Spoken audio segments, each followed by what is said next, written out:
हमने पिछले 2 दिन में धर्मा के बारे में चर्चा करी है, तो आज हम उसको बिल्ड करके देखेंगे। धर्मा एक पॉलिटिकल और एथिकल प्रिंसिपल एंशियंट ट्रेडिशन में किस नज़रिए से देखा गया है। जब हम बात करते हैं एंशियंट इंडियन पॉलिटिकल थॉट की,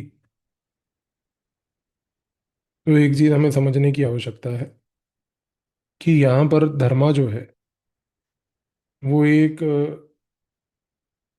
विजुअलाइजेशन है मोर देन रिलीजन या लॉ की। धर्मा को हमने एक राइट, फेयर, हारमोनियस प्रिंसिपल के नज़रिए से देखा है। उसको हमने सोसाइटी का एक फाउंडेशन के नज़रिए से देखा है, और एक ऐसा फाउंडेशन जो पॉलिटिकल रूल को चलाने के लिए क्रूशल है, जो किंग के लिए क्रूशल है। इसके बाद अगर हम बात करें तो ये कहना गलत नहीं होगा कि धर्मा जो है एंशियंट ट्रेडिशन में एक सोशल ऑर्डर के लिए, हार्मनी के लिए, जस्टिस के लिए, और खास करके यहाँ पर एक मॉरल लेवल के एक्ट के तहत किंग्स के लिए एक ऑर्डर है to protect the weak people.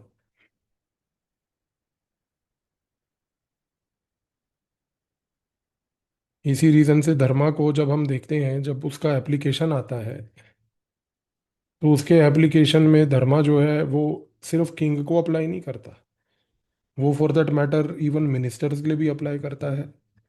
King के मंत्रिमंडल के साथ साथ किंग की जो फोर्सेस हैं, सोल्जर्स हैं, ट्रूप्स हैं, उनके ऊपर भी अप्लाई करता है। और dharma even for that matter citizens के ऊपर भी अप्लाई करता है। इस रीजन से जब किंग अपना धर्मा फॉलो करेगा, सिटीजन्स अपना धर्मा फॉलो करेंगे, तो कंबाइंड इससे क्या होगा कि एक सोशल ऑर्डर आएगा। और ये सोशल ऑर्डर से क्या आएगा? ग्लोबल ऑर्डर आएगा। ये ग्लोबल ऑर्डर से इवेंचुअली क्या अचीव होगा? एक कॉस्मिक स्टेबिलिटी अचीव होगी, जो धर्मा का अंत गोल है। इसी रीजन से आप देखो कि मेजोरिटी टेक्स्ट जो है वो क्या करते हैं, वो बात करते हैं राज धर्म की। तो राज धर्म यहाँ पर क्या है? एक ऐसा यहाँ पर कॉन्सेप्ट है जो सिटीजन्स के पर्सपेक्टिव से अगर हम देखें तो एक मॉरल लेवल की गवर्नेंस प्रोवाइड करता है उनको। तो धर्मा जो है हमारे यहाँ पर, ये जो कॉन्सेप्ट है, ये एक मॉरल मेटाफिजिकल एंकर है, एक पॉलिटिकल फंक्शन है स्टेट का,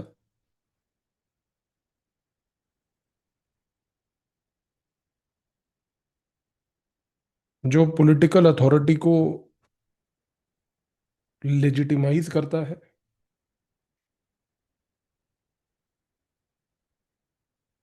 और सबसे इंपॉर्टेंट बात क्या है?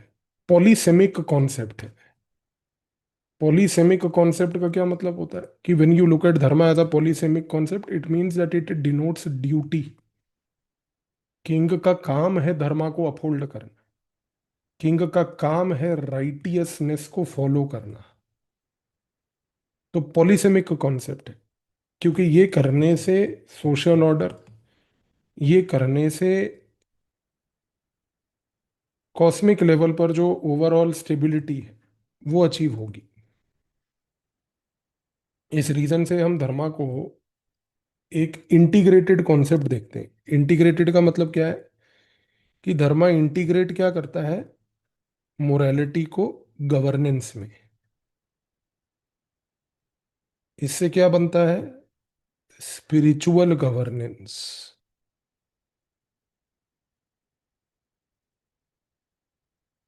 Spiritual governance. तो ये चीज आपको क्लियर हुई यहाँ पे? तो जब हम बात करते हैं फिर से अब इस कॉन्टेक्स्ट में स्पिरिचुअल गवर्नेंस के प्रिज्म से राज धर्म को देखने की, तो धर्मा यहाँ पर ऑर्डर इंश्योर कर रहा है, जो कि राजधर्म का एक ऑब्जेक्टिव है।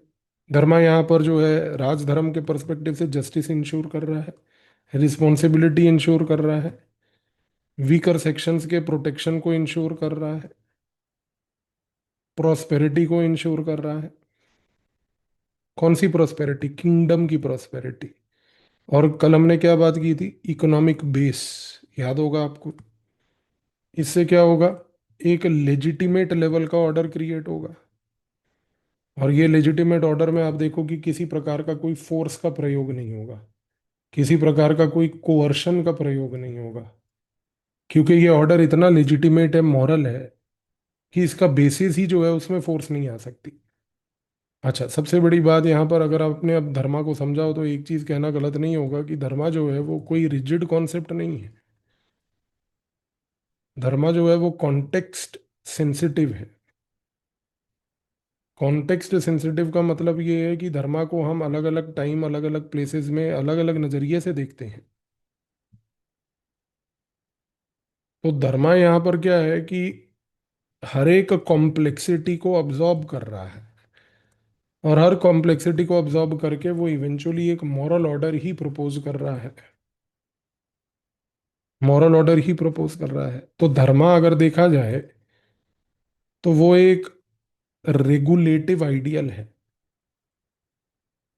जो किंग के पर्सनल कॉन्डक्ट को भी गाइड करेगा,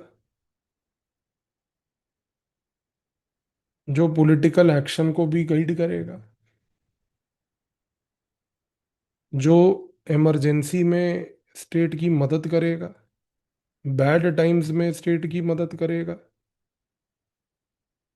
और सबसे बड़ी बात यह है कि हर जगह पर उसके अंदर एक मॉरल लेवल पर अडेप्टेबिलिटी होगी।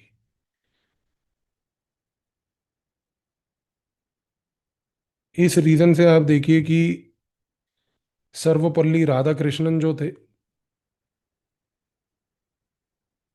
उन्होंने इस धर्मा को इंडिया का एक इटरनल एथिकल कोर बोला। सिमिलरली जो पैट्रिक ओलिविल थे, पैट्रिक ओलिविल ने तक ये बात बोली कि धर्मा जो है बहुत ही फ्लेक्सिबल है। वो भी इसलिए है क्योंकि वो इंटरप्रिटेटिव है। हर टाइम एंड स्पेस में आप उसको अपने तरीके से इंटरप्रेट कर सकते हो। तो कोई रिजिड सेट ऑफ रूल नहीं है, फ्लेक्सिबल है।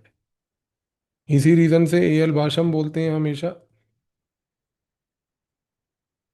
कि धर्मा जो है वो रूलर के ऊपर एक ऑब्लिगेशन है। और अगर मान लो रूलर ने इस ऑब्लिगेशन को फुलफिल नहीं किया, तो अनफॉर्चुनेटली इसकी वजह से क्या होगा कि रूलर का जो रिस्पेक्ट है, रूलर की जो कंट्रोल है, वो कमजोर हो जाएगी। तो ये एक ऑब्लिगेशन, एक रिस्पॉन्सिबिलिटी है। तो इस कॉन्टेक्स्ट में धर्मा जो है हमारे लिए एक मॉरल कोड है। एल भाषम कहते हैं एक मॉरल कोड है, जिसकी वजह से रियल पावर जो है, एल भाषम कहते हैं कि वो चेक में रहती है, चेक में रहती है। तो इस नजरिए से पहली बात तो एल भाषम ने हमारे को यहाँ पर समझाने की कोशिश करी। राधा कुमुद मुखर्जी जो हैं, उन्होंने भी बहुत इंपॉर्टेंट असेसमेंट दिया है। उनका मानना ये है कि भाई किंग धर्मा से ऊपर नहीं होता। धर्मा इनफैक्ट एक ऐसी अम्ब्रेला है जिसके तहत किंग आता है। तो वो इस नजरिए से पहली बात तो चीज को देख रहे हैं। दूसरा, उन्होंने कहा कि हर किंग को धर्मा की लार्जर अम्ब्रेला में राजधर्म फॉलो करना होता है, राजधर्म फॉलो करना होता है। तो यहां पर उन्होंने कहा कि इंडिया के कॉन्टेक्स्ट में king is basically a servant of dharma. तो यहाँ पर जो किंग का रोल सोसाइटी में विजुअलाइज किया गया है, वो बड़ा ही सीक्रेट रोल है, मॉरल है, पर्सनल है, इसीलिए वो सीक्रेट है। मॉरल है और सीक्रेट है, इसीलिए वो सीक्रेट है। इसी रीजन से आप देखिए कि जब हम बात करते हैं शेल्डन बुलक की, तो शेल्डन बुलक कहते हैं कि धर्मा इस कॉन्टेक्स्ट में देखा जाए तो एक टूल है, जो राजा के लिए उसको मदद करता है आइडियोलॉजिकल हेजेमनी को प्रमोट करने में। आइडियोलॉजिकल हेजिमनी को प्रमोट करने में, पावर की हायरार्की को मेंटेन करने में,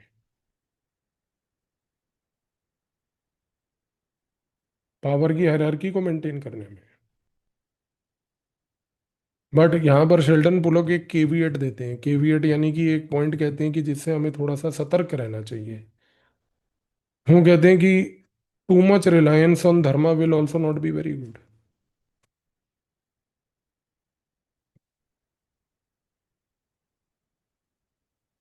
क्योंकि आप अदरवाइज अगर बहुत ज्यादा रिलायंस धर्मा पे करोगे तो कुछ भी चीज को आप धर्मा के रैपिंग के तहत एग्जीक्यूट कराने की कोशिश करोगे, तो आपका ऑब्जेक्टिव हो जाएगा कि कोई चीज अगर मान लो सही नहीं भी हो रही है तो आप चाहोगे कि मैं इसको धर्मा की रैपिंग देके इसको धर्मा के नाम पे करवा दूं। तो शेल्डन बुलक ने बोला कि बहुत हमें ठीक है, एथिकल गवर्नेंस पे फोकस करना एक अच्छी बात है, पर सारी गवर्नेंस को धर्मा सेंट्रिक बना देना भी थोड़ा सा कॉशन है, कॉशियस रहने की आवश्यकता है। तो इस तरीके से अगर आप देखो तो यहाँ पर इन्होंने ये चीज को देखने की कोशिश करी।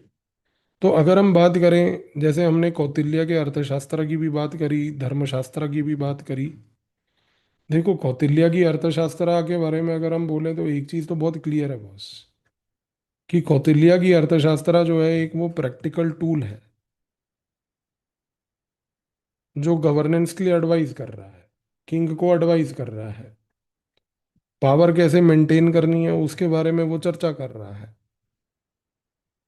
इकोनॉमी को कैसे कंट्रोल करना है वो एक्सप्लेन कर रहा है। और ये सारी चीजें वो कह रहा है कि किंग को अकेले खुद ही करनी पड़ेंगी, तो सारी ऑब्लिगेशन और रिस्पॉन्सिबिलिटी किंग की है। धर्मशास्त्र ऑन दी अदर एंड जो अभी तक अपन ने चर्चा करी वो मोरालिटी के बारे में पहले चर्चा करती है, लेकिन कौटिल्य क्या है कि स्टेट पावर के बारे में पहले चर्चा करता है। तो प्रिंसिपल डिफरेंस ये है कि कौटिल्य के लिए अगर स्टेट पावर फर्स्ट है तो धर्मशास्त्र के लिए मोरालिटी फर्स्ट है। धर्मशास्त्र जो है वो मॉरल वैल्यूज के ऊपर फोकस करती है।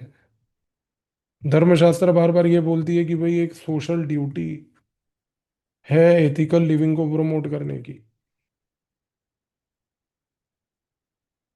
और धर्मशास्त्र कहती है कि हमेशा हमें वो एक्शन लेना चाहिए which is fair and right, जो एथिकली फेयर है, एथिकली राइट है। और ये करने के लिए अगर किसी प्रकार की किंग को कंफ्यूजन है तो किंग को फिर ब्राह्मणिकल एडवाइस लेनी चाहिए,